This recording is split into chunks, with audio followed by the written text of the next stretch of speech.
Iranian foreign minister going to China. I think when you look at what has happened recently, going to Russia and right now to China, and we know what's going on because Donald Trump is going to be in China, if I'm not mistaken, on May 15. He may 14. go 14. He's gonna go He there. arrives next Thursday.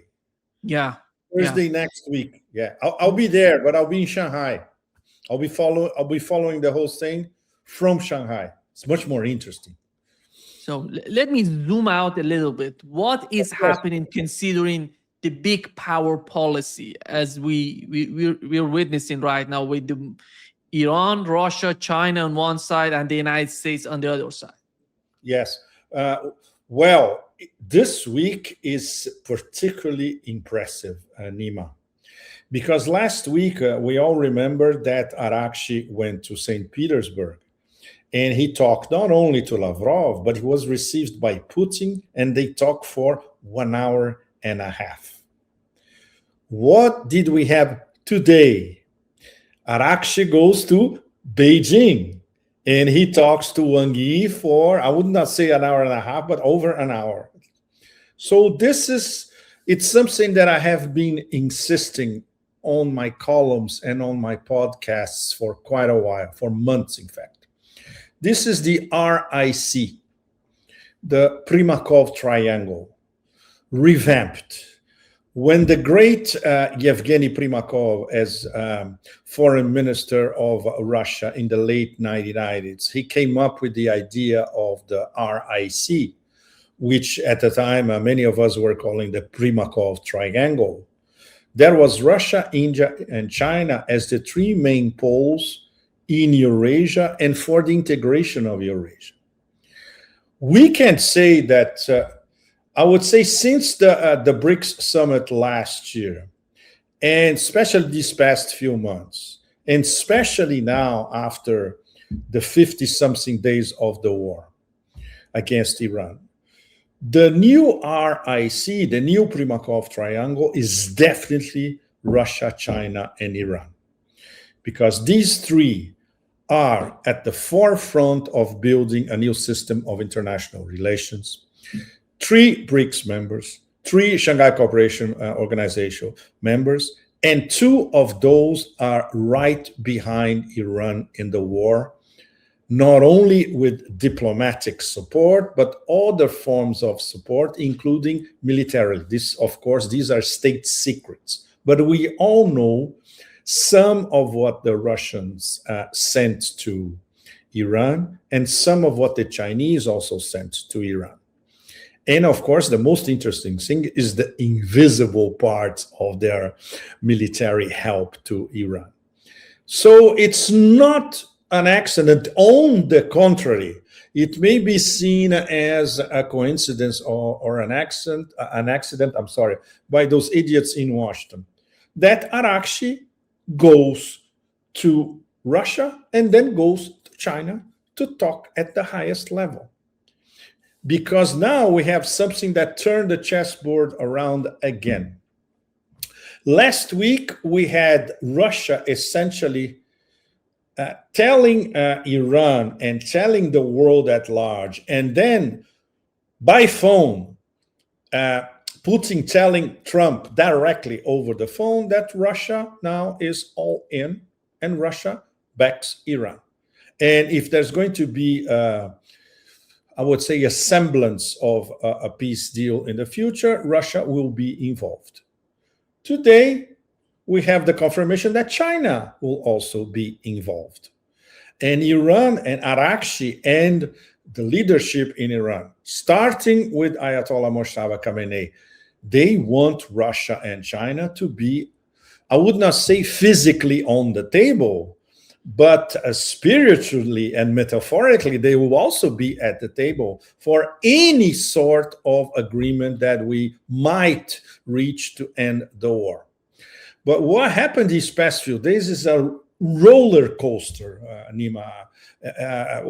We've seen it. It's completely nuts. We were almost on the verge of a restart of the war. We were, like, I would say, probably minutes towards a restart of the war. There was that whole UAE kabuki, which is still not clear what really happened. We know by now that it was a false flag. We can say, I would say, with 100% certainty, especially after the IRGC formally said it was not us. We have nothing to do with that.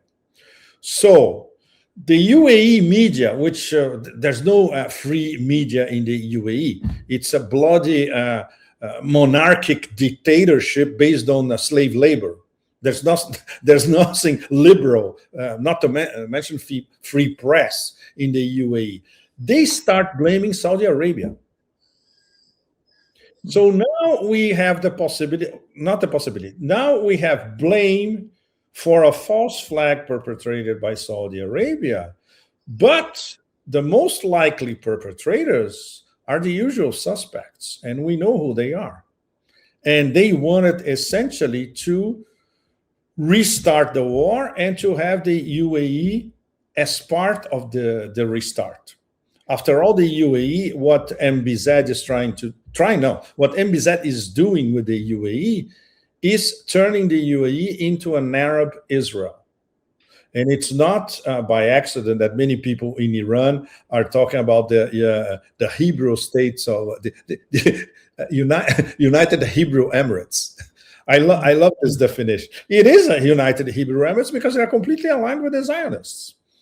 They are aligned with the Trump administration. They are aligned with the Zionists. They have enormous financial interests related with the Trump family and with those grifters around Trump. Investments in the American economy, 1.4 trillion maybe, which is an immense amount. It's more than their sovereign wealth fund, in fact. Construction of data centers all across the UAE, buying loads of weapons from the US, and of course, very, very close relations with the death cult in West Asia, to the point that in the beginning of this week, Netanyahu called MBZ. They were coordinating the next steps. So we were really on the brink of a restart of the war. And then suddenly, Nima, out of the blue, we have the baboon of Barbaria saying that Operation Epic Fuck Up is no more. Of course, is no more if Iran capitulates what's in his mind. If there is an Iranian capitulation. Otherwise, he will start bombing Iran again. So this is where we are now. It can change tomorrow. It can change in the next few days before his visit to China to meet Xi Jinping next Thursday and Friday, where he's going to arrive. Very, very important. And this is the headline for all of us. And in fact, I want to title the column that I'm already writing. I started writing before talking to you, Nima. Trump arrives in China with 0 cards in his hand. And we could even say less than 0, especially after the failure of that last-minute blockade or helping a blockade or a derivation of the first blockade. You know, we don't know how to call it. He called it a project humanitarian, whatever, freedom. That thing lasted less than 2 days because everybody could see that it was a joke. No insurance company, no tanker owner would dare navigate following the American instructions, which essentially Omani territorial waters. And the Pentagon was basically saying, look, you go there, you turn off your transponder and you pray. If you're lucky, you'll be able to cross. This was the Pentagon was basically saying. So nobody used that transit path. People were still trying to get the green light to go through Iranian territorial waters, ask for permission, pay the toll, provide all the documents, blah, blah, blah, blah, blah. And the rules, of course, they're changing all the time. Now we have a Persian Gulf Authority, fantastic, with the logo, lovely. And the procedure, very detailed. And now it's email. I love it because now you can do everything by email. Pay in reals.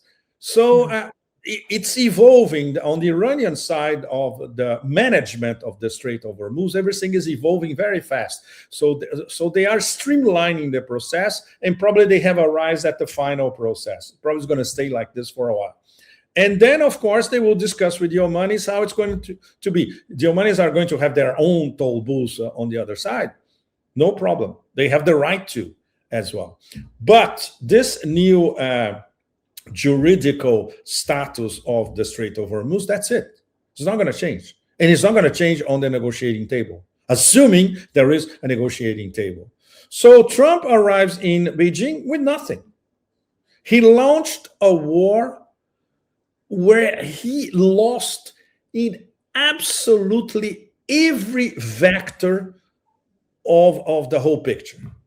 It's a comprehensive strategic defeat. Not a single objective from the beginning. Consider the objectives at the beginning were completely absurd to start with. They wanted decapitation, regime change, a color revolution lasting a weekend in Tehran, and a new story so they could go to Iran and take over natural resources. And of course, among other things, take over the Strait of Hormuz.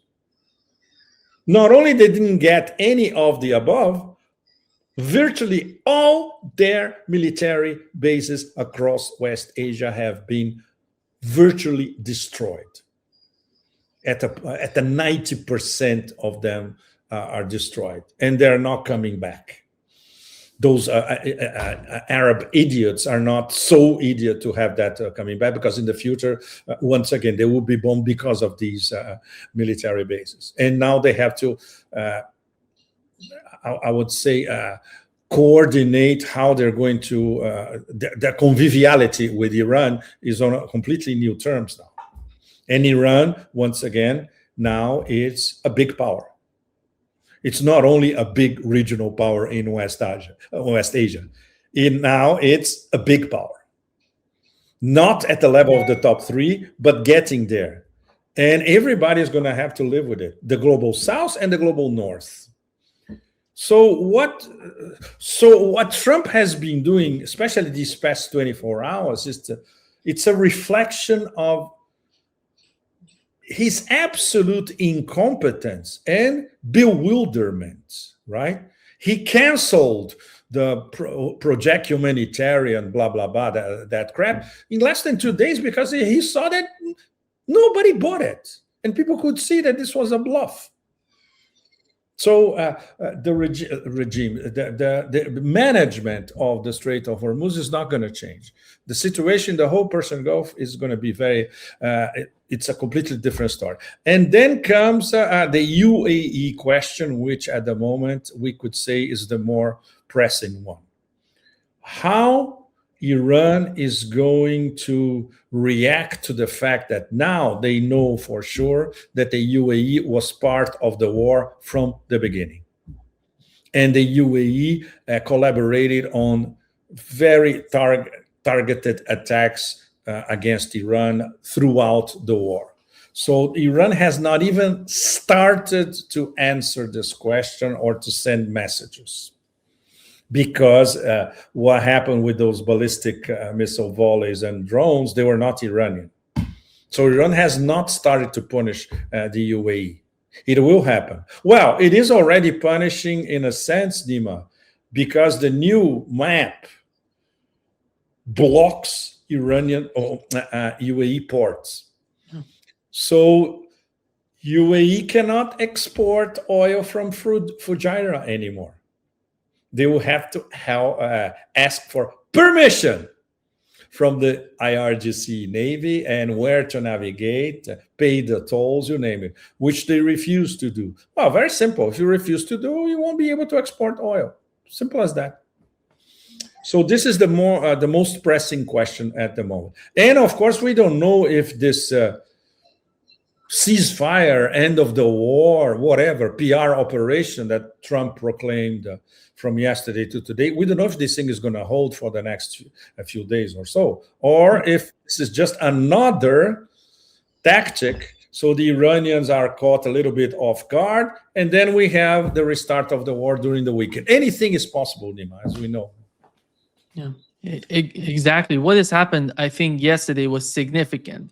The attack on Fujairah.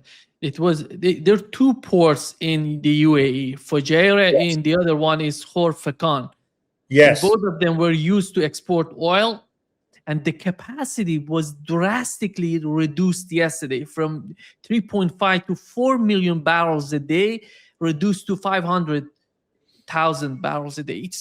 It's drastically, you know, they have the operation. I think whoever did that was successful. Not only that, together with the map, the new map that Iran has introduced so far, they're just literally they're not going to be able to export that much of oil from these two ports. And Pepe, when it comes to the case of the Strait of Hormuz, you've mentioned the new mechanism being defined by Iran. You know, what we've learned so far, that the payment is going to be in rial. In rial. They have to, the issuance of guarantees, you know, it would be within the Iranian banking system. Exactly. Let me find. I'm trying to. I have zillions of stuff here, and when I want to find something, it's always. Please give me a second, Nima. Yeah. I want to find the exact terms. No, it's not here. Oh God. So okay, not this. Okay. Maybe this one. Okay, just a second. I'm very sorry. Yes. Okay, here they are. Priority payment in rials. But this is interesting, Nima. When they say priority payment, probably there is a sort of escape clause that if you don't have rials, they might accept yuan. I think that's the case. Yuan will be the backup currency. If it's very complicated for your insurance company or the owners of the tank or whatever to get Iranian rials. Number two, bank guarantee in Iranian banks. So this, can you tell me, Nima, if this is a complicated operation? How do you get a bank guarantee in Iranian banks? Can you do this online? Yeah, you can do this online. Yes, yeah, okay, they have various applications to do that, and it's going to be so easy to get it. Easy. If you use the banking online system. Yeah. Okay, thank you. Okay, point number three. If a country has caused damage to Iran in the recent war, it must first pay the damages, before obtaining passage permission. How are you going to ascertain what kind of damages and how can you pay these damages? This is very vague. Yeah? Okay, I'll give you a practical example. Drones or coming from the Sigonella base in Sicily, in Italy. This means Sicily, as a member of NATO, facilitated that. Will Italy have to pay damages, and how they're going to do that? So it's very complicated. In the case of the Persian Gulf neighbors, it's much, much easier. And I'm sure the Iranians have a list of everything that was targeted coming from bases in Persian Gulf neighbors. But from Europe, it was going to be much more complicated. Yeah. Anyway, this is point three. It seems that Italy, together with France and the United Kingdom, they have to pay it. I think. Yes, because they're NATO. Of course, they're NATO member. But how you're going to identify case by case? Are you going to attribute to NATO in Brussels or to the individual nations? Well, I'm sure sooner or later they'll come up with a detailed procedure for all that. Because we don't have the document. We have some sort of summary of the document. Yeah. You're right. So this should be built to NATO in Brussels, in fact. They should send the bill to NATO headquarters in Mons outside Brussels. This would be the right thing to do. And have a battery of international lawyers backing them up. Okay, so at least we know more or less the procedure. And this is my favorite. Point number 4. In all documents, the correct title, Persian Gulf, must be written. This is brilliant. This is absolutely. It's like this. Oh, hey, idiots! This is the Persian Gulf. It's not the Arabian Gulf, Gulf of Trump, all that crap. No, Persian Gulf. It has always been like that. So there you go. So this is going to be part of the. It's going to be on the table, Nima, assuming they start some sort of negotiation, probably after Trump's visit to China. It's not going to happen later this week or early next week. No, not yet. Only after he comes back from China. But theoretically and apparently, and this is being spun, we don't know if it's true or not, they are working towards a one-page only memorandum of understanding, which would be very, very vague, but it will be, let's say, the starting point of a long negotiating process. If, Nima, we get this memorandum of understanding in the next few days or early next week, I would say this is already a victory, considering where we were at the start of this week, where the war was, the restart of the war was practically inevitable. So why is this happening now? Desperation. Not only desperation for everything that went wrong by this war of choice, but of course, he's going to China next week with less than 0 cards. And what sort of pressure he can exercise over the Chinese? Less than 0 once again. Can you imagine if he had a war going on top of it? So in his mind, he took the war off the table to talk to the Chinese. But the Chinese are going to say, look, you started this war, you provoked this war, and today the key adjective the Chinese used after the meeting between Arakshi and Wang Yi, this war is illegitimate. From a Chinese point of view, Nima, this is immensely serious, because this means that everything related to the war is illegal. Everything. So this is the Chinese starting point. By the way, it happens to be the Iranian starting point. It is an illegitimate, illegal war, a war of choice, illegal under any aspect of international law and the United Nations Charter, whatever, you know. So I'm sure Xi is going to make this to Trump face to face very, very clear. So we see that the approach by Beijing and the approach by Russia is slightly different. Let's say they progress in parallel. I'll give another example. Immediately after Arakshi, Lavrov, Putin picked up the phone, he called Trump, and he was basically saying, so this is what is not in the Kremlin transcript, and it was not leaked by Ushakov. This is the real, the heart of the matter, which obviously they cannot leak it this way. Putin was giving a helping hand to Trump, essentially. That's why this call lasted over an hour and a half. He explained the Iranian position in detail, knowing that Trump he cannot process this. It's too much information, and he doesn't know the dossier to understand what the Iranians want to do. probably talked about the 14 points, not only the 3 major points, but the 14 points in detail. And then he said, look, if you're entertaining any ideas of ground invasion, going to Karg, send destroyers to the Strait of Hormuz, or don't do anything rash, because your situation, your position after that is going to be infinitely worse than your position now, which is already horrible.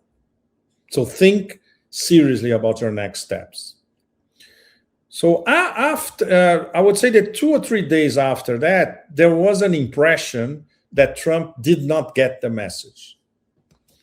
Why? Because he launched this project, humanitarian, liberty, freedom, whatever. Yeah.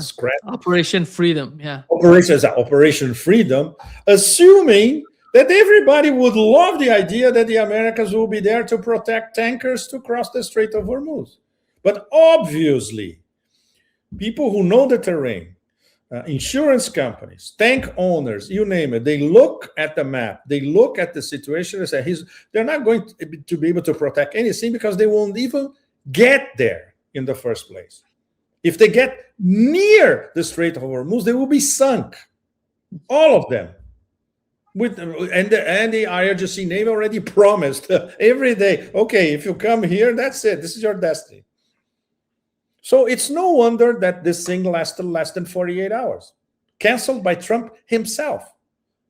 The failure was so spectacular that he just canceled and forget about it. Okay, but he kept the previous blockade. The previous blockade technically is still there.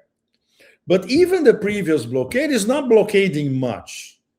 Because as we all know, Nima, our audience knows, they are very far away. They are in the Arabian Sea, in the southern Indian Ocean. They have to patrol an area of over 1,000 kilometers. They simply cannot do it.